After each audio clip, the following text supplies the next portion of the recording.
In today's video, I'm going to show you exactly how to create a user story in Trello, step by step, and how to structure your board properly so your workflow is clean, simple, and easy to manage. Whether you're working solo or with a team, this method will help you organize your ideas from to-do all the way to done. Make sure to watch until the end because I'll also share a simple naming formula you can use for all your user stories.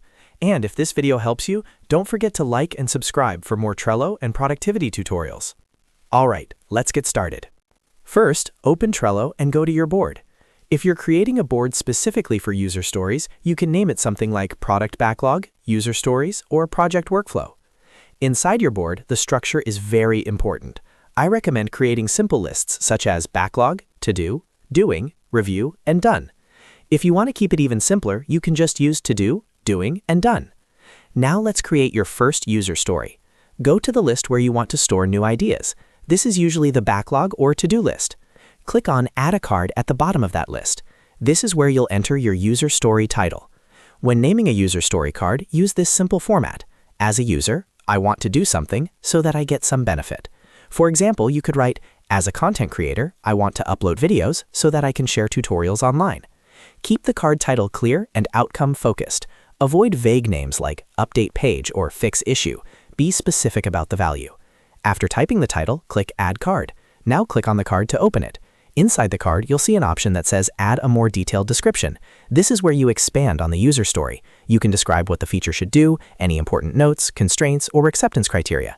A simple way to structure the description is to add a short summary, then a checklist of requirements. For example, you can write acceptance criteria and then add bullet points like user can log in, user can upload a file, system confirms successful upload. This makes it very clear when the story is complete.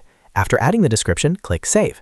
Now let's say you have multiple user stories. Go back to your to-do list and click Add a card again. Create another story using the same naming structure. For example, as a user, I want to edit my profile so that I can update my personal information. Open the card, add a detailed description, and save it.